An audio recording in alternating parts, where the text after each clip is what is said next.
सर्वांना विनंती आहे तुम्हाला सैनिकांनी आपापल्या लाईन मध्ये 3-3 लाईन मध्ये स्टेज कडे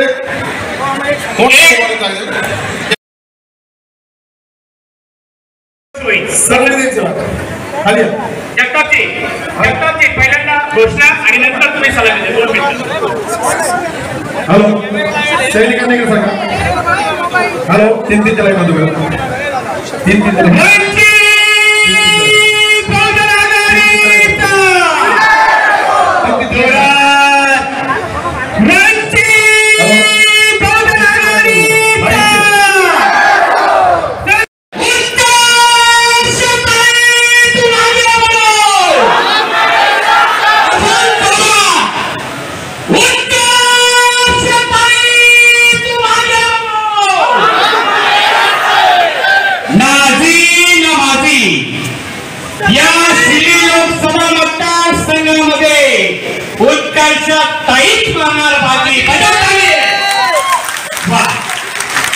आणि या तीन बनसोडे पुढे या.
शेतकरी विरोधी आणि आरक्षण विरोधी भाजप सरकार हटवलं पाहिजे आणि त्या विरोधात मतदान केलं पाहिजे. त्या सगळ्या वातावरणात अचानक जे उमेदवार जाहीर झाले शिर्डी लोकसभेसाठी ते दोनही उमेदवार भाजपचेच निघाले. माझ्यासारख्या असंख्य लोकांसमोर प्रश्न पडला की अरे आपण भाजपला हटवायचं म्हणतो, संविधान विरोधी लोकांना हटवायचं म्हणतो आणि या दोघांनाही मत द्यायचं म्हणजे भाजपलाच मत द्यायचं. काहींना वाटत असेल की वाकचौरे कसं काय भाजपचे. आजही तुम्ही त्यांना भेटायला जा, व्हिजिटिंग कार्ड देतील त्याच्यावरती भाजपचा उल्लेख तुम्हाला दिसेल. तर या माणसाला मत देणार का आपण? कितीतरी लोक विचार करत होते की आता आपण नोटालाच मत देऊ किंवा घरात बसून मत द्यायला जायचं नाही. जर उमेदवारच आपल्या समोर चांगला नसेल तर करणार काय? परंतु उत्कर्षताईंचे मी खूप आभार मानतो, सर्व समाजाच्या वतीने आभार मानतो की ताई तुम्ही आम्हाला पर्याय दिला. ताईसाठी निर्णय इतका सोपा नव्हता. मी फार वर्षांपासून ताईला ओळखतो. सार्वजनिक जीवनात असताना एखाद्या स्त्रीला आयुष्यात आपलं माहेर सोडून सासरला जाण्याचा जो प्रसंग असतो, जो भावना कल्लोळ असतो, तो ताईंच्या मनात नक्की उठला असेल. जेव्हा इतके वर्ष सार्वजनिक जीवनात एका विचारासोबत म्हणजे त्यांनी विचार तर आता आणखी ताकदीनं पुढे न्यायचं ठरवलंय, परंतु ज्या लोकांसोबत काम केलंय त्या सगळ्यांना सोडून पुढे नवी वाट धरायची आहे. तर ताई, तुम्ही हा निर्णय घेत असताना वंचित बहुजन आघाडीचे आपले जे कार्यकर्ते आहेत स्थानिक, आतिश भाई असतील, विशाल भाई असतील, सगळ्यांची नावं घेणं शक्य नाही, परंतु या लोकांनी वेगवेगळी प्रलोभन असताना ती सगळी नाकारून आम्हाला निवडून येणारा उमेदवार हवा. आपल्या सगळ्यांसाठी आनंदाची बाब आहे. अगदी महाराष्ट्रात बोटावर मोजणे इतके 2 नेते मला माहिती आहेत की ज्यांनी अगदी ठामपणे सांगितलं की आंबेडकर. मी मराठा समाजाचा एक कार्यकर्ता म्हणून, समाजात आंदोलनातला सक्रिय नेता म्हणून, कार्यकर्ता म्हणून माझ्या वतीनं ताईंच्या या संपूर्ण लढाईला पाठबळ व्यक्त करतो. सर्वप्रथम विनम्र अभिवादन करतो. लोकसभेचा रणसंग्राम सुरू झाल्यानंतर शिर्डीच्या लोकसभेच्या सीटनं महाराष्ट्रामध्ये जे हाय व्होल्टेज प्राप्त करून घेतलं होतं, 27, 27, 28, 28 उमेदवार बाळासाहेब आंबेडकरांकडे सांगत होते की बाळासाहेब आम्हाला शिर्डी लोकसभेमधून लढायचं आहे. महाराष्ट्रातले आणि देशातले दलितांचा नेता म्हणून घेणारा एक प्रसिद्ध कवी सुद्धा शिर्डी लोकसभेमधून लढायला इच्छुक होता, परंतु या सगळ्या रणधुमाळीला ठोकर मारून तिकीट मिळवण्याची लढाई उत्कर्षाताईनं जिंकली आहे. आता तुम्हाला मतदानाच्या रूपातून उत्कर्षाताईंना जर खऱ्या अर्थानं शिर्डी लोकसभा मतदारसंघाचा उत्कर्ष करून घ्यायचा असेल तर लोखंडांना भंगारच्या भावात विकून उत्कर्षाताईंना संसदेत पाठवण्याची ही वेळ आलेली आहे. यावेळेस जर मतपेटीचं बटन दाबताना चुकी केली, मित्रांनो, महाराष्ट्रामध्ये आणि शिर्डी लोकसभेच्या या मतदारसंघामध्ये एक संपलेली शिवसेनेनं उमेदवार दिलाय आणि एक गद्दार शिवसेनेनं उमेदवार दिलेला आहे. गद्दारांना जागा दाखवायची आणि ज्यांनी बाळासाहेब आंबेडकरांना सन्मान दिला आहे त्यांना सुद्धा जागा दाखवायची ही वेळ तुमच्या शिर्डी लोकसभेच्या मतदारसंघामध्ये येऊन ठेवलेली आहे. आणि एक सगळ्यात महत्वाची गोष्ट सांगतो, एका जंगलामध्ये 2 वाघ राहत असतात. ते वाघ आपलं सुख दुःख एकमेकांना वाटून घेत असतात, एकमेकांच्या सुख दुःखामध्ये सहभागी होत असतात. एके दिवशी अचानक त्या वाघांमध्ये भांडण होती, त्यांचं लोकांचं भांडण चुकतं आणि ते 2 वाघ एकमेकांशी बोलणं बंद करून टाकतात. काही दिवसांनी अचानक त्या 2 वाघांची भेट होती. आपल्या एका वाघाबरोबर त्याचं एक छोटस बछडं असतं आणि समोरच्या वाघाकडे पाहून तो वाघ आपल्या बछड्याला सांगतो, हे बघ, हा जो वाघ आहे, हा वाघ आणि मी एकेकाळी खूप चांगला मित्र होतो, परंतु कालांतराने आमची भानगड झाली, आम्ही एकमेकांशी बोलणं बंद केलं. आता याच्यावरती काही संकट आलं तरी याच्या सुखात आणि दुःखात आपण सहभागी व्हायचं नाही. ते बछडं हे ऐकतं आणि थोड्याच वेळात त्या वाघाच्या पाठीमागे कुत्र्याचा कळप लागतो. पहिला वाघ तो कुत्र्याचा कळप बघतो आणि कुत्र्याचा कळप बघितल्यानंतर त्या कुत्र्याच्या कळपावरती तुटून पडतो आणि त्या कुत्र्यांना पळून लावतो. जो वाघ परत येतो त्यावेळेस ते बछडं त्या वाघाला म्हणतं की तुम्ही तर सांगितलं होतं वाघाचं तुमचं जमत नाही, त्याच्या सुखात आणि दुःखात आम्ही सहभागी होत नाही, मग तुम्ही त्या वाघाच्या मदतीला का गेलात? त्या वाघानं उत्तर दिलं, अरे वाघाच्या जमातीचं जर रक्षण करायचं असेल तर हे सगळे कुत्रे एकत्र येऊन बाळासाहेब नावाच्या वाघाला लढतात. आता या वाघांनी एकत्र येऊन त्यांना यांची जागा दाखवणं गरजेचं आहे. मला माहिती आहे मी शिर्डी सारख्या लोकसभा मतदारसंघामध्ये उभा राहून बोलतोय आणि हे ठामपणे आणि विश्वासानं सांगतो, उत्कर्षात आहे. आदरणीय थोरात साहेबांनी काळजावर हात ठेवून जरी विचारलं की या मतदारसंघात विजय कोणाचा आहे तर त्यांच्या लेकराची शपथ घेऊन सुद्धा ते उत्कर्षाताईंचं नाव घेतील, इतकी ताकद आपण तयार केलेली आहे. जी भूमिका घेतली आहे ती भूमिका शिर्डीच्या लोकसभेतल्या मतदारांनी घेणं गरजेचं आहे. तिथं सुद्धा काँग्रेस मधून ताई ज्यावेळेस बाहेर पडल्या आणि वंचित बहुजन आघाडीमध्ये आल्या, फक्त एक गोष्ट सांगतो, लक्षात घ्या, महाराष्ट्रातल्या काँग्रेसवाल्यांना जे उत्कर्षाताईंना कळलंय ना ते जर तुम्हाला कळलं असतं तर या लोकसभेचं चित्र वेगळं राहिलं असतं. परंतु जे उत्कर्षाताईंना कळलं ते नाना पटोलेंना कळलं नाही. ही ती शोकांतिका आपण लक्षात घेतली पाहिजे। आणि आज या मतदारसंघामध्ये उभं राहून सांगतोय, उत्कर्षाताईंची उमेदवारी भरण्याची सभा तुम्ही म्हणत असाल, पण माझ्या दृष्टीनं ही विजयाची सुरुवात आहे, विजयासाठी झुलवलं आहे। आम्ही महायुतीला पण पाडणार आहे आणि महाविकास आघाडीला पण पाडणार आहे। जर महायुतीला पण पाडायचं असेल, महाविकास आघाडीला पण पाडायचं असेल, तर या शेतकरी चळवळीत आयुष्य घालवलेला आणि आता मी 86 वर्ष चालू आहे, 86वा वर्ष माझं आयुष्याचं चालू आहे। या सगळ्या काळामध्ये आमच्या दादासाहेबांच्या सौभाग्यवती आणि आम्हाला ज्या मातोश्री समान आहेत त्यांचा उल्लेख करून आणि या ठिकाणी ज्या उमेदवार उत्कर्षाताई त्यांनी निमंत्रण दिल्यावरून आलो, मला भाषण करायची आता हौस नाही, 86 वर्षात खूप जिरवलेली आहे तेव्हा। पण या ठिकाणी अकोले तालुका हा क्रांतिकारकांचा तालुका आणि दादासाहेबांच्या वैचारिक बाळकडू आम्ही प्यालेले आहोत आणि म्हणून उत्कर्षाताईंच्या निमंत्रणाला मान देण्यासाठी खरं म्हणजे इथं आलो, भाषण करण्यासाठी नाही, अर्ज भरायचा आहे। आणि म्हणून मी एखादा मिनिट घेईल की या ठिकाणी हा जो काही उत्स्फूर्त प्रतिसाद दिसतोय, हे मित्र हो, याचं लक्षण मला दिसतंय की लोक पर्यायाच्या शोधात आहेत, लोकांना पर्याय हवा आहे। या सगळ्या देशातल्या प्रस्थापितांना लोक कंटाळलेले आहेत। जरांगे पाटलांचा जो उल्लेख या ठिकाणी झाला मित्र हो, आणि मला अभिमान आहे की प्रकाश आंबेडकर साहेबांनी सुद्धा त्यांना सांगितलं की तुम्ही निवडणूक लढवा, मतांच्या मार्फत आव्हान द्या।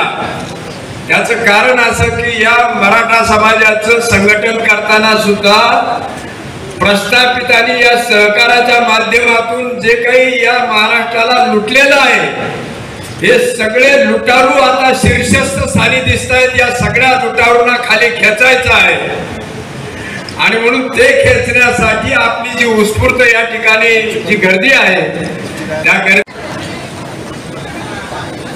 इथली लढाई काय आहे हे मी सांगायची गरज नाही, तुम्ही इथंच राहतात, तुम्ही इथे सगळं पाहताय। शिक्षणावर कोणी बोलतंय का? शिर्डी मतदारसंघातल्या किती मराठी शाळा बंद झाल्या, कोणी बोललं नाही। या मतदारसंघात बेरोजगारीचं प्रमाण वाढत आहे, कोणी बोलत नाही। मागच्या काही वर्षात MSME मध्ये नवीन कुठले प्रकल्प आलेले नाहीये, MIDC कोणी बोलत नाहीये। गॅस महाग झालाय, कोणी बोलत नाहीये। नगर मनमाड रस्त्याचं काम आणले, कोणी बोलत नाहीये। का बोलत नाहीये? कारण की बोलला की नरडीला फास लावला जातो आणि बीजेपीत मोडून घेतला जातो। आलेले 3 काळे कायदे शेतकऱ्यांचे, आता शेतकरी नेते बोलले 3 काळे कायदे आले तेव्हा किसान बाग, राज्यभर किसान बाग चालवणारे वंचित बहुजन आघाडी, जेव्हा मुस्लिम आरक्षणाचा प्रश्न आला विधान भवनाला घेराव घालणारे वंचित बहुजन आघाडी, पैगंबर बिल बनवून देणारे वंचित बहुजन आघाडी, हरेगाव प्रकरण तुमच्या शिर्डी मतदारसंघातलं हरेगाव प्रकरण बाळासाहेब उभे होते, तुमचं राहुरीचं भुयाचं प्रकरण बाळासाहेब उभे होते। या सगळ्यांमध्ये हे लक्षात ठेवा, तुम्हाला मी सांगते प्रकरण का सांगतेय, कारण की आपली मेमरी शॉर्ट झाली आहे। इंस्टाग्रामच्या रील मध्ये आपण लगेच विसरतो आपल्या टायमाला कोण धावून आलतं म्हणून, आणि मग नंतर झगमगाटात आपण आपलं मत विकून टाकतो किंवा कोणाला तरी ते दान करून टाकतो। पण इथल्या याच्यामध्ये मराठा आरक्षण, बाळासाहेबांचा कोल्हापूरचा एक व्हिडिओ आहे, ज्या कोल्हापूरच्या छत्रपतींना बाळासाहेबांनी पाठिंबा जाहीर केला आहे, त्या कोल्हापुरातला एक व्हिडिओ, छातीत दुखत असताना मराठा आरक्षणासाठी पावसात आंदोलनात बसणारे बाळासाहेब आंबेडकर आहेत, ते लक्षात ठेवा। आज इथं उत्कर्षाताई इलेक्शनला उभे नाहीयेत, इथं बाळासाहेब आंबेडकर इलेक्शनला उभे आहेत। आणि तुमचं मत हे जे बाळासाहेबांना जाणार आहे त्याच्यासाठी उत्कर्षताईंना निवडून तुम्हाला सभागृहात पाठवायचंय, पाठवणार ना? तुम्ही आपल्या आजूबाजूला हे आता पुढचे जे दिवस आहेत हे झोपायचे नाही, रान पेटले. आता तुमच्याकडं लय मलई वाटणारे येतील, त्यांना त्यांची जागा दाखवायची. काय दाखवणार ना? सगळ्या प्रश्नांचं उत्तर वंचित बहुजन आघाडी आहे. बघा, आज आपली खुली लढत आहे वंचित बहुजन आघाडी आणि भाजप. मध्ये कोणी नाही, मध्ये कोणी आहे असा दावा बी करू नये. तुमचे रोकडे गेले, चिल्लर उरली तुमच्याकडे. फक्त रोकडे कुठे गेले? वॉशिंग मशीन मध्ये धुवायला. आणि चिल्लर उरली तुमच्याकडे, त्यांच्या जीवावर तुम्ही नाही उडू शकत. तुमचं काही अस्तित्व नाही. फक्त वंचित बहुजन आघाडी. जेव्हा तयारी नव्हती तेव्हा आम्ही तुम्हाला भारी पडलो. आज तर तुम्हाला तुमची लायकी दाखवल्याशिवाय राहणार नाही. वंचित बहुजन आघाडीचा श्रद्धेय बाळासाहेब आंबेडकरांचा. ही शिर्डीची जागा वंचित बहुजन आघाडी जिंकली असा जरी मेसेज आला तर संपूर्ण भारत हल्ल्याशिवाय राहणार नाही अशी मी तुम्हाला विनंती करतो. आणि या ठिकाणी उत्कर्षताईंना जास्तीत जास्त मतदान करावं अशी मी तुम्हाला विनंती करतो. अहमदनगर जिल्ह्यातील मातंग समाजाच्या वतीने आम्ही जाहीर पाठिंबा दिलेला आहे. त्याचमुळं मित्रांनो, आता यापुढं सर्वांनी आपल्या ताकदीने उत्कर्षताईला निवडून आणायचं आहे. एवढंच या ठिकाणी बोलतो आणि थांबतो. जय भीम, जय लवजी. पाहिले असे शेकडो न आले आणि गेले, पण बाबासाहेब आले आणि देशाचा तो इतिहास बदललेला आहे. त्या बाबासाहेबांनी 1952 साली जो त्यांचा पक्ष होता All India Scheduled Caste Federation, त्याच्या वतीने जेव्हा ते मुंबईमध्ये लोकसभेच्या पहिल्या निवडणुकीला उभे राहिले त्यावेळेची जी मुंबई प्रांताची असेंब्ली होती, त्या असेंब्लीसाठी या नगर जिल्ह्यातला हा जो श्रीगोंदा आहे, त्या श्रीगोंद्यामधून त्यांनी आमचे वडील आदरणीय दादासाहेब मुखोतेंना 52 साली उमेदवारी दिली. आणि आज 2024 साली जेव्हा भारताचं संविधान आणि भारताची लोकशाही राहणार की राहणार नाही असा प्रश्न निर्माण झालेला असताना उत्कर्षताईंच्या वतीनं आम्ही श्रद्धेय बाळासाहेबांना असं सांगितलं कि चिरागे शाम के मानिंद जला के देख मुझे, अंधेरे बढ़ गए अब आजमा के देख मुझे. त्यामुळे आता उत्कर्षताई या ज्या शिर्डी लोकसभा मतदारसंघात आलेल्या आहेत, मला स्वतःला असं वाटतं की श्रद्धेय बाळासाहेब असतील, सुजात आंबेडकर असतील, आनंदराजी आंबेडकर असतील, जे 52 साली बाबासाहेबांनी केलं ते 24 साली करून त्यांनी पोएटिक जस्टिस म्हणजे काव्यात्मक न्याय केलेला आहे. आणि म्हणून आदरणीय सुशीलाबाई असतील की त्या 52 सालापासून त्या सगळ्या इतिहासाच्या साक्षीदार नाहीत तर साथीदार राहिलेल्या आहे. त्या आमच्या सगळ्या रुपवते कुटुंबियांच्या वतीनं या राजगृहाच्या प्रती मी माझी आदराची भावना व्यक्त करतो. आणि अशा या राजगृहाच्या ज्या उमेदवार आहेत की त्या उमेदवारांच्या बद्दल त्यांच्या जन्मापासून तर आजच्या तारखेपर्यंत मी भरभरून बोलू शकतो. लोकसभेमध्ये असो का कुठेही असो. आणि म्हणून मला ढिगेजी असं वाटतं की हा माणूस म्हणजे हा जो खासदार आहे तो एकटा जीव सदाशिव आहे, तो आपल्यासाठी काय करणार आहे. आणि दुसरे भाऊसाहेब वागचौरे आमच्या गोतावळ्यातले आहेत, मित्र आहेत, ते निवडून येईपर्यंत भाऊ असतात, पण जेव्हा ते लोकसभेमध्ये दिल्लीमध्ये जातात मग ते साहेब होऊन जातात. त्यामुळे असा एकटा जीव सदाशिव पण नको, असे भाऊसाहेब पण नको. आता प्रवरेच्या पाण्यावरती कोसलेली भीमाची वाघीण उत्कर्षताई रूपवतेच पाहिजे. आणि त्यामुळं हे जे 2 खासदार आहेत त्यांच्याबद्दल काय बोलायचं. 9 पासून तर 14 पर्यंत एक जण आणि 14 पासून आता 24 पर्यंत 10 वर्ष एक जण. एक असं मराठीमध्ये काव्य आहे त्याचा सारे उगाळलेले ते कोळसेच होते. असे कोळसे आहेत ते उगाळलेले.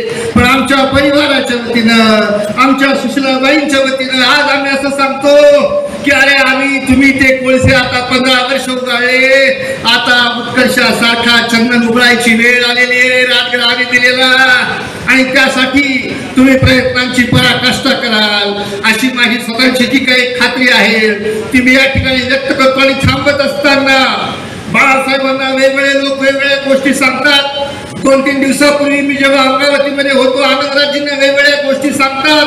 आणि माझं असं म्हणणं शेवटचं वाक्य मी सांगतो त्याने बाळासाहेबांच्या समोर उभा असलेला अभय पाटील असेल किंवा आनंदराजींच्या समोर उभा असलेले बळवंत वानखेडे असतील किंवा उत्कर्षताईंच्या समोर उभे असलेले भाऊसाहेब वागचौरे असतील आणि त्या तिघांच्या पेक्षा बाळासाहेब आनंदराज आणि उत्कर्ष जर लोकसभेत गेल्या तर ते भारताची लोकशाही आणि भारताच्या संविधानाचं चांगलं रक्षण करू शकतात. म्हणून आमच्या कुटुंबियांच्या वतीनं या बहुजन आपल्या आघाडीच्या वतीनं या रिपब्लिकन सेनेच्या वतीनं मी तुम्हाला आदरपूर्वक विनंती करतो की आपल्याला निशाणी चांगली मिळेल. ती निशाणी आपल्याला लोकांच्या पर्यंत पुढच्या 20 दिवसामध्ये घेऊन जायची आहे. आणि आज सदाशिवराव लोखंडे डुबलेले आहे आणि भाऊसाहेब वागचौरे सुद्धा आता 13 तारखेला डुबणारच आहे. आणि हे जे आपलं उभं नेतृत्व आहे त्यांच्या पाठीमागे आपण सगळ्यांनी उभं अशा प्रकारचं आव्हान करतो. आणि पुन्हा एकदा बाळासाहेब आणि वंचित बहुजन आघाडीला साथ द्या तरच या भारतामध्ये ही लोकशाही आणि संविधान आणि बाबासाहेबांचा विचार टिकून राहील अशी मनोकामना करतो. आणि आपल्याला सांगितलं जय भीम.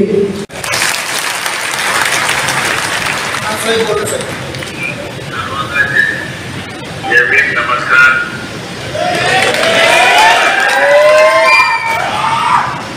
बोला सर. उत्कर्षताई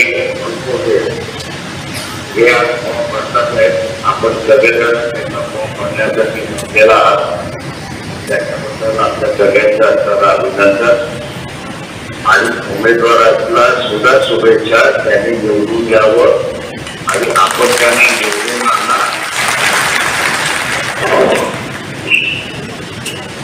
माझं आव्हान आहे की जेवढे कंपनी आहेत त्या सगळ्याने आपापला गाव एक केंद्र करायचं. आपण ज्या ठिकाणी प्रभागात राहतात ते प्रभाग असणारं केंद्र करायचं आणि त्या गावामध्ये आणि प्रभागामध्ये आपल्याकडे 50% मतदान हे आपण वळवलं पाहिजे. आणि जो तिथला असणारा आपल्याकडे वळणारा आहे त्याच्याकडे आपण स्वतःहून गेलं पाहिजे. फुले शाहू आंबेडकर कार्यकर्त्यांनी जोमाने सुटाने काम करणं गरजेचं आहे. मतदानाच्या दिवसापर्यंत पूर्ण आम झोपून द्यायचं आहे. माझ्याकडे गाडी आली नाही, घोडा आलं नाही, कोणी फोन केलं नाही, कोणी विचारलं नाही, ही अजिबात तक्रार कोणाकडे करायची नाही. आपण कार्यकर्ते आहोत तेव्हा आपली जबाबदारी उमेदवार निवडून आणणं ही आहे. आणि त्यामुळे सर्व कार्यकर्ते 50% मतदान हे आपल्याकडे येईल या दृष्टिकोनातून आपण सगळेजण काम कराल. कुठलीही तक्रार आणि कुठलंही न करता पुन्हा उत्कर्षाचाही ठेवतो यांना माझ्या असणाऱ्या शुभेच्छा आणि विजयी हो. जय शिर्डीतून कुठलं राजकारण हालतं तुम्हाला सगळ्यांना माहिती आहे. आणि आजच्या सभेकडं ताई साहेब दिल्लीचं लक्ष आहे. दिल्लीचं कुठलं लक्ष आहे? दिल्लीचं लक्ष आहे. त्याच्यामुळे कुणी काय बघायला आलेलं परत काय त्यांचे मित्र तो घोषणा मात्र जोरात द्यायचं. सगळ्यांना विनंती आहे सगळ्यांना वर हात करून घोषणा द्यायची. बरोबर आहे? बघू तुमचा आवाज जास्त आहे ह्यांचा आवाज जास्त आहे. वंचित बहुजन आघाडीचं घोषणा दिली पाहिजे ना. तो घोषणा जोपर्यंत येतात तोपर्यंत मी थांबणार नाही. बरोबर आहे? जोरदार वंचित बहुजन आघाडीचं नेते तुम्ही आमच्याकडे बसताय. ज्याला आवाज द्यायचा होता त्याला आवाज घेतला. सर्व परिवर्तनवादी चळवळीतल्या महापुरुषाला प्रथमतः वंदन करतो. विचारपीठावरती उपस्थित असणारे राज्याचे उपाध्यक्ष तुम्हा सर्वांचे सहकारी, त्याचबरोबर या उत्तर मतदारसंघाचे भावी खासदार तुम्हा सर्वांच्या भगिनी उत्कर्षताई या ठिकाणी आपल्या सर्वांच्या समोर उभा आहेत. माझी विनंती की बऱ्याच वक्त्यांनी या ठिकाणी भाषण केले आहेत. वेळ कमी आहे, मला 10 मिनिटं दिलेली आहेत. खरं तर दोघांच्या समोर तुमच्या समोर दोन उमेदवार उभा आहेत. एका उमेदवाराचा डिस्प्ले गेलेला आहे, एका उमेदवाराचा डिस्प्ले गेला डिस्प्ले, आणि दुसरा उमेदवार आहे ताई तो रेंजच्या बाहेर आहे, त्याची रेंज गेलेली आहे. एकाचा डिस्प्ले गेलाय, दुसऱ्याची रेंज गेली, परंतु आमचा डिस्प्ले गेला नाही आणि आमची रेंज गेली नाहीये. असे ते उमेदवार म्हणजे उत्कर्षाताई रुपवत आहेत आणि ते आपल्या सगळ्याचे उमेदवार आहेत. मित्रांनो, पूर्ण महाराष्ट्राचं लक्ष या शिर्डी मतदारसंघाकडे लागलेलं आहे. त्याचं कारण असं आहे की या दोघांची फाईट आहे. एक उमेदवार जे आहेत ते आमच्या जामखेड कर्जत मतदारसंघाचे ताई 10 वर्ष आमदार होते. त्या उत्तरेमधल्या काही लोकांनी खासदारकीला निवडून दिला. इतका इमानदार तो उभ्या विषयामध्ये 5 वर्षामध्ये लोकसभेमध्ये आईची शपथ, साईबाबाची शपथ घेऊन सांगतो, एकदाही शब्द बोलला नाही. आणि दुसऱ्यांचा तुम्हाला माहिती आहे डिस्प्ले गेलेला आहे, त्यांचं तर काय बोलायलाच नको. मित्रांनो, तुम्हा सर्वांना उत्तरी मतदार निवडणुकीसाठी त्या ठिकाणी ताकदीचा लढाऊ त्या ठिकाणी वाढील लोकसभेमध्ये इथल्या गोर गरीब कष्टकरी शोषित आदिवासी भटके विमुक्त शेतकरी आणि मुस्लिमांच्या बाजूने बोलणारे एक लढाऊ नेतृत्व लोकसभेमध्ये पाठवायचे. त्यामध्ये उत्कर्षताई आपल्या सगळ्यांच्या समोर उपस्थित आहे. मित्रांनो, ताई मी सकाळी पुण्याहून निघालो, बायकोला म्हणलं लवकर पाठवा जायचंय मला उत्कर्षताईचं फॉर्म भरायला. मी आळे फाट्यावरती आलो आणि चहा प्यायला थांबलो. 4-5 माणसं बसले होते. खरं तर आळे फाटा पुणे जिल्ह्यामधला आहे. 4-5 जणांबरोबर चर्चा करता मला काय राहुरीचे लोक आणि संगमनेरचे लोक त्या हॉटेलवर बसले होते. त्यांची चर्चा चालली होती की आपल्या उत्तरेमध्ये सगळ्यात हुशार, चांगला आणि लढाऊ त्या ठिकाणी उमेदवार कोण आहे. 2-4 जर गरीब माणसं होते, शेतकरी माणसं होते, ते म्हणले अरे दोघं सुद्धा म्हणले ते दोघांचं सुद्धा काही खरं नाहीये. त्याचं कारण असं आहे ते गडी आहे तर गडी, हे गडी आहे तर म्हणले गडी, हे मालक नाही तर हे खासदारीच्या लायकीचे नाहीये. हे तरुण ज्यांना सामाजिक आणि राजकीय वारसा आहे अशी तरुण एक महिला उभा राहिली आहे, तिचं नाव आहे उत्कर्ष रुपवते, तीच निवडून गेली पाहिजे. या पद्धतीची चर्चा आळे फाट्यावरती होती आहे. कार्यकर्त्याला माझी विनंती आहे की तुम्हा सगळ्यांच्या समोर आलेली एक सोन्याची संधी आहे, एक सोनेरी संधी आहे. ही संधीचं आपण सोनं करायचंय, रात्रंदिवस कष्ट करायचंय. या उत्तरेमध्ये ताई अर्धे पुढारी म्हणताय की ताईच निवडून गेल्या पाहिजे, अर्धे पुढारी म्हणतात ताईच निवडून गेल्या पाहिजे. यासाठी तुम्हाला सगळ्यांना रात्रंदिवस या ठिकाणी प्रयत्न करायचंय. आज आदरणीय बाळासाहेब आंबेडकर राहुरीला प्रकरण घडलं. उत्कर्षताई उभ्या उमेदवार, श्रीमधून उत्कर्षताई उभ्या उमेदवार, आपल्या उत्कर्षताई बाबूजीची घेऊन एक खरी कार्यकर्ता आहे रंगामध्ये हो एक. भीमकार्याची घेऊन निघाली डोईवर भार, भीमकार्याची घेऊन निघाली डोईवरी भार. शिर्डीमधून उत्कर्षताई उभ्या उमेदवार, शिर्डीमधून उत्कर्षताई उभ्या उमेदवार.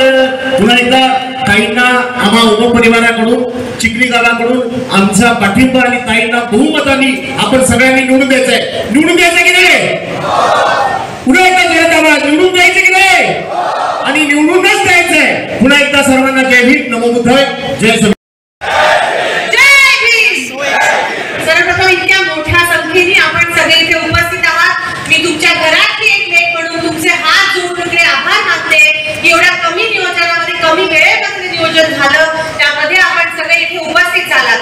खरं सगळ्या महापुरुषांच्या या विचारांना, ज्या महापुरुषांमुळे आज आपण प्रत्येक जण बहुजन समाजातला इथे पोहोचू शकला, त्या महापुरुषांच्या विचारांना मी अभिवादन करते. माझ्या आधीच्या सगळ्या वक्त्यांनी आपल्या समोर असलेल्या दोन्ही उमेदवारांचं भरपूर कौतुक केलेलं आहे, त्यामुळे मी जास्त काही बोलायची गरज नाही. मी एवढंच म्हणेन की एक जे आहे ते ऑलरेडी मिस्टर इंडिया झालेले आहेत.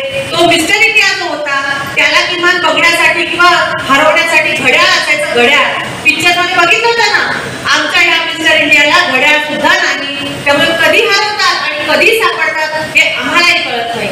आणि दुसरे जे आमचे आहेत ते आधी रिटायर झालेले होते, सेवानिवृत्त होते की नाही 2008 साली, तेव्हा सेवानिवृत्त होते आणि 2013ला आपण त्यांना कायमचं सेवानिवृत्त करणार आहोत. ह्या निश्चयाने आपण सगळ्यांनी ह्या पुढची लढाई जी आहे ती माझ्या सोबत लढायची आहे. मी या ठिकाणी श्रद्धेय बाळासाहेब आंबेडकरांचा मनापासून आभार मानते की माझ्यासारख्या एका मोठ्या कार्यकर्तीवर पक्षामध्ये त्यांनी मोठी जबाबदारी दिली. आणि तुम्ही जर बघत असाल आज या विचारपीठावर सगळे युवक मंडळी आहेत, सगळ्या समाजाचे लोक आहेत, सगळ्या धर्माची लोक आहेत आणि हीच खरं आपल्या बहुजन वंचित आघाडीची ताकद आहे. ही ताकद वाढवण्यासाठी आपल्याला पुढच्या काळामध्ये काम करायचं आहे. इथे येण्याचा प्रवास माझ्यासाठी सोपा नव्हता, भावनिक आहे, पण तरी मी सांगू इच्छिते हे सगळं असताना जेव्हा हे लोकसभेचा सगळं निवडणूक रंगायला लागली आणि मी मतदारांमध्ये फिरत होती, मतदारांचा सरळ प्रश्न होता तर काही या दोघांनाही आम्हाला मतदान करायचं नाही, आमच्या पुढे पर्याय नाही, तुम्ही पुढे या, आम्ही तुम्हाला पाठबळ देतो. आणि आज वंचित बहुजन आघाडीची उमेदवार म्हणून, जनतेची उमेदवार म्हणून मी या निवडणुकीला सामोरी जाणार आहे. तुम्ही साथ देणार आहात की नाही? तुम्ही माझ्यासोबत राहणार आहात की नाही? आपल्याला ही एकी जी आहे ती पुढे अशीच वाढवावी लागणार आहे आणि त्या निमित्ताने सगळ्या समाजापर्यंत पोहोचा. माझा हात जोडून निवेदन आहे, वंचित बहुजन आघाडी कुठल्या एका समाजाची मक्तेदारी नाही किंवा एका समाजाचा पक्ष नाही. जी भूमिका श्रद्धेय बाळासाहेब आंबेडकरांनी मांडली आहे तीच भूमिका आपल्या प्रत्येक कार्यकर्त्यांनी मांडावी आणि या पुढच्या काळामध्ये प्रत्येक समाजापर्यंत पोहोचून आपल्या उमेदवारीबद्दल, आपल्या उमेदवाराबद्दल, माझ्याबद्दल जे चांगलं सांगता येते ते जरूर सांगावं. दादासाहेब रुपवते असतील, मधुकरराव चौधरी असतील, या सगळ्यांची परंपरा घेऊन पुढे चालण्याचं काम मी या निमित्ताने करणार आहे. आजच्या निवडणुकीमध्ये आपण बघत आहात काय प्रश्न हाताळले आपल्या समोरच्या उमेदवारांनी. कोणीही लोकांच्या प्रश्नांबद्दल बोलायला तयार नाही, पाणीबद्दल बोलायला तयार नाही, महिलांच्या प्रश्नांबद्दल बोलायला तयार नाही, शेतकऱ्यांच्या प्रश्नाबद्दल बोलायला तयार नाही, शिक्षणाच्या प्रश्नाबद्दल बोलायला तयार नाही. बोलतात कशाबद्दल? किती कोणी तेलाचे डबे खाल्ले आणि कोणी किती घोटाळे केले. निवडणुकीच्या सगळ्या प्रचारामध्ये आपल्या निवडणुकीच्या सगळ्या प्रचारामध्ये आपण मतदारसंघासाठी काय करणार आहोत हे घोषणापत्र घेऊन पुढे जायचं आहे. आम्ही लोकांसाठी आणि कोणाच्यावरही वैयक्तिक किंवा खालच्या पातळीची टीका आपण करू नये, आपण त्यांच्या पातळीला जाऊ नये एवढीच एक नम्र विनंती माझी राहणार आहे. यानंतरच्या 13-14 दिवसाचा जो प्रवास आपला राहणार आहे तो अतिशय कठीण आहे.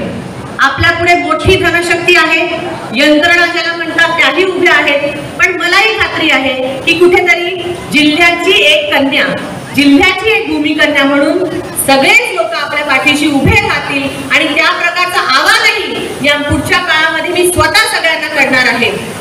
एकाने स्टेजवर म्हटलं मुंबईचं पार्सल, ऐकलं का भाषण तुम्ही? ज्यांनी मुंबईचं पार्सल म्हटलं त्यांना मी विचारू इच्छिते की हे मुंबईचा पार्सल जेव्हा अकोले तालुक्याच्या, संगमनेर तालुक्याच्या, कोपरगाव तालुक्याच्या वेगवेगळ्या वाड्या वस्तींवरती महिलांसाठी, युवकांसाठी काम करत होतं तेव्हा तुम्ही कुठल्या बिळामध्ये लपून बसला होता? कोविडच्या कार्यकाळामध्ये खासदार होते, माजी खासदार होते, काय कामं लोकांसाठी केली मला सांगावं? मुंबईमध्ये होते, निश्चित लॉकडाऊन होतं, तिथे बसून अकोल्याच्या प्रत्येक कोविड सेंटरला मदत पोहोचवण्याचं काम या उत्कर्षाने केलं. आज मला मुंबईचं पार्सल म्हणणाऱ्यांनी सांगावं, जेव्हा कधी महिलांचे प्रश्न या मतदारसंघामध्ये उभे राहिले, जेव्हा कधी आंदोलनं उभी राहिली, मणिपूर सारखा एक विषय आला तेव्हा आम्ही सगळे कार्यकर्ते रस्त्यावर उतरलो, तेव्हा हे दोघं कुठे बिळात लपून बसले होते त्यांनी मला सांगावं. मुंबईचं पार्सल म्हणणाऱ्यांनी हेही सांगावं की जेव्हा जनता महागाईने बेजार आहे, जेव्हा जनता बेरोजगारीने बेजार आहे, कुठल्याही मुद्द्यांवर एकही आवाज न काढणारे हे दोघंही कुठल्या बिळात लपून बसलेले होते याचंही उत्तर द्यावं. म्हणून पुढच्या काळामध्ये या येणाऱ्या 14-15 दिवसाचं नियोजनबद्ध काम आपल्याला करायचं आहे. आपल्याला आपल्या गटात, गावामध्ये, ग्रामपंचायतीमध्ये, वाड्या श्रद्धेय बाळासाहेब आंबेडकरांनी सांगितलं, माझ्यापर्यंत गाडी आली नाही, माझ्यापर्यंत लोक आले नाही, अशी कोणीतरी तक्रार करू नये, कारण आपल्याकडे वेळ कमी आहे. जास्तीत जास्त नियोजन करून आपण कसे लोकांपर्यंत पोहोचू याची पूर्ण काळजी मी एक कॅन्डिडेट म्हणून घेईन. पण साथ देण्याचं काम हे तुम्हाला सगळ्यांना करावं लागणार आहे आणि ते तुम्ही कराल हे आजच्या तुमच्या उत्साहातून मला दिसत आहे. मीडियाच्या मंडळी खूप मोठ्या प्रमाणात आज आहे. मी खरंच तुमचे आभार मानते. पहिल्या दिवसापासून मीडियाच्या मंडळींनी जे सहकार्य आम्हाला केलेलं आहे, कारण त्यांनाही समजतंय की लोकांची भावना आहे आणि त्यांनाही आजचा उत्साह दिसत असेल. कुठे बाटल्या नव्हत्या पाण्याच्या आणि कुठे स्टेजवरती काय भाषणं सुरू होती आणि आजचा हा जो जल्लोष आहे, लोक स्वयंस्फूर्तीने आलेले आहेत. आता मला इथे मदत मिळाली, याच्या आधी 2-3 जणांनी मला मदत देऊ केलेली आहे. म्हणूनच मी म्हणते की जनतेचे उमेदवार म्हणून या निवडणुकीला सामोरं जात असताना आपल्याला आरोप भरपूर होतील. अदृश्य शक्ती आमच्या मागे आहे, आमच्या मागे हे, आमच्या मागे ते, अशी खूप हवा होईल. अदृश्य वगैरे काही नाही. तुम्ही 10 वर्ष अदृश्य होता म्हणून ही दृश्य जनतेची शक्ती आज माझ्या पाठीमागे उभी आहे. ही भावना घेऊन आपल्याला पुढे जायचं आहे. आणि शेवटीला एवढंच सांगेन की या पुढच्या 15 दिवसाचं नियोजन आम्ही तुमच्यापर्यंत पाठवू. ते नियोजन आपण शिस्तबद्ध पद्धतीने करा. आपले काही म्हणणं असेल कार्यकर्त्यांपर्यंत पोहोचवा. ताई फोन उचलत नाही, ताई मेसेजला रिप्लाय देत नाही. आता बसल्या बसल्या 60 मिस कॉल माझ्या फोनवर आहेत. भावांनो, बहिणींनो, सगळ्यांचे फोन घेणं शक्य होणार नाहीये. ही एक इथे खंत व्यक्त करते. पण तुम्ही जसं सांगाल तुमच्या भागामध्ये नियोजन करा, नियोजनबद्ध पद्धतीने पुढे जाऊया. आणि हे निवडणूक ज्या संविधानाचं नाव घेऊन दोन्ही पक्ष म्हणतात आम्ही संविधान बदलणार, एवढ्या वर्षांमध्ये हिंमत नव्हती झाली कोणाची संविधानाला हात लावायची. दिल्लीच्या मध्यामध्ये संविधानाला जाळण्याची हिंमत होते. आज आपण त्या परिस्थितीमध्ये आहोत. दुसरे महाविकास आघाडीचे म्हणतात आम्ही संविधान रक्षक आहोत. सरनामा वाचलाय का म्हणा संविधानाचं कधी? आम्ही भारताचे लोक, भारताचा एक सार्वभौम धर्मनिरपेक्ष लोकशाही गणराज्य घडवण्याचा आम्ही देतोय, तुम्ही देत नाहीये. त्यामुळे आपल्याला सगळ्यांना मिळूनच या संविधानाचं रक्षण करायचंय. त्यासाठीची आपली लढाई आहे. शिर्डी लोकसभा मतदारसंघाच्या विकासाच्या मुद्द्यांसाठी लढाई आहे. इथे आलेल्या प्रत्येक मायबाप जनतेच्या आणि या सगळ्या युवकांच्या, या सगळ्या महिलांच्या विशाल विश्वासाची आणि त्यांच्यामध्ये असलेल्या सगळ्या ऊर्जेची ही लढाई आहे. आपल्याला ती एकवटायची आणि पुढे जायचंय. शेवटीला मी घोषणा देणार आहे, तुम्ही मला साथ द्यायची आहे. अजून आतापर्यंत काही वेगळ्या घोषणा होता. एक घोषणा मागच्या काळात फार फेमस झाली, 50 खोके. या अशा जमान्यात आपण बसलोय. पण आपण कोणाची मुलं आहोत? आपण डॉक्टर बाबासाहेब आंबेडकरांची वंशज आहोत, आपण शिवरायांचे वंशज आहोत, आपण शाहू महाराजांचे वंशज आहोत, लनुजी वस्तारांचे वंशज आहोत. हे आपल्याला सिद्ध करायचं आहे. आणि त्यामुळे ज्या घोषणा आता आम्ही सगळे कार्यकर्ते म्हणून देणार आहोत त्या मागे तुम्ही आमच्या सोबत चला. या पुढच्या सगळ्या रॅलीमध्ये शिस्तबद्ध पद्धतीने जाऊया आणि ही निवडणूक आपण जिंकण्यासाठीच या मैदानात उतरलेलो आहोत. प्रतिसाद बघता अतिशय उत्तम प्रतिसाद होता आणि त्यांच्या जो स्पिरिट होता आलेल्या प्रत्येकाच्या डोळ्यातला, त्यांच्या चेहऱ्यावरचा आणि त्यांच्या बोलण्यावरला हा अतिशय आल्हाददायी होता. आणि मला खात्री आहे की निवडणूक आम्ही चांगल्या पद्धतीने बघितलं तर स्टेजवरती तुम्ही भावूक झालेला होता. ही सगळे लोक बघून तुमच्या वडिलांवरती अन्याय झाला, त्यांनी अनेक वर्ष प्रयत्न केला तिकीट मिळावं काँग्रेसकडून, तुम्हालाही मिळालं नाही. काय वाटतं आता? तुम्ही असे प्रश्न विचारला की परत भावूक होईल. मी हेच सांगायचा प्रयत्न करतो वारंवार की जे प्रेम लोकांचा आहे किंवा जो विश्वास लोकांचा आहे तो सार्थ करण्याची संधी नव्हती आणि ती संधी मिळत नव्हती म्हणून घुसमट होत होती. पण आज ती योग्य संधी मिळाली आणि मला वाटतं जे प्रेम आज लोकांनी दाखवलं त्याच्यामुळे भावूक झाले. अर्थातच आई वडील सोबत नाही आहेत त्यामुळे त्यांची कमी मला खूप महसूस होत होती. पण सगळे इतर कुटुंबातली मंडळी होती, समोरची जनता होती, त्यामुळे मी स्वतःला सावरून. मात्र आता इथली जनता तुमच्या सोबत आहे असं वाटतं का? आणि विजयाचा विश्वास आहे 100%. मला वाटतं आधीचे आपण सगळे रॅलीज आणि सभा तुम्ही स्वतःच बघितले, ज्याप्रमाणे सभेनंतरची रॅली निघाली आणि जो एक माहोल सगळा झाला राहतामध्ये, इथूनच विजयाचा शंखनाद झाला असं वाटतं. किती उमेदवारी अर्ज दाखल केलेले आहे आणि कशा पद्धतीने प्रक्रिया पार पडली?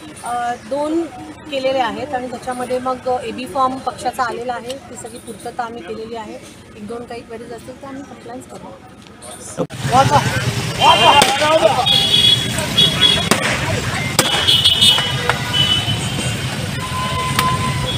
उत्कर्षाचा तुम्हारा बडो, हम तुम्हारे साथ.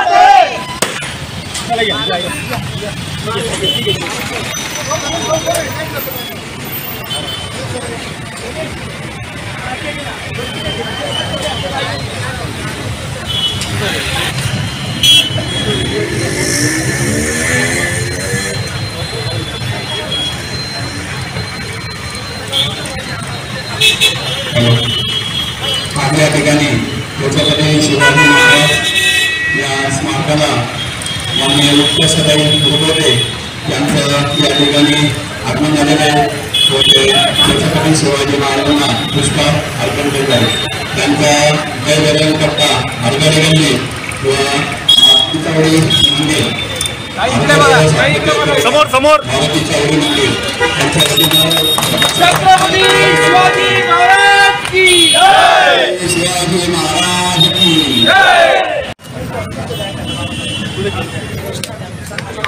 वंचित बहुजन आघाड़ी उत्कर्षताई तुम आगे बढ़ो, हम तुम्हारे साथ हैं. छत्रपति शिवाजी महाराज की जय. उत्कर्षताई तुम आगे बढ़ो, हम तुम्हारे साथ हैं.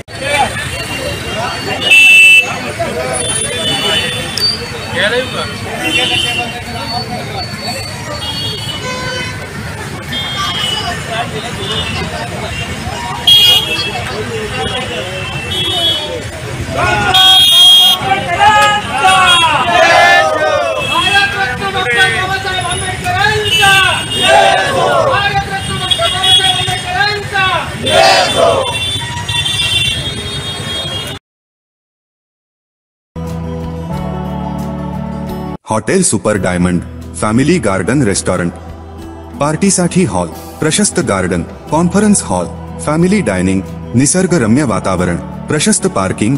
पत्ता hotel super diamond, Mahatma Phule चौक, पाव बाकी संगमनेर. प्रोपायटर श्री प्रमोद अशोकराव हिरे, चिरंजीव ऋतिक संतोषराव हिरे.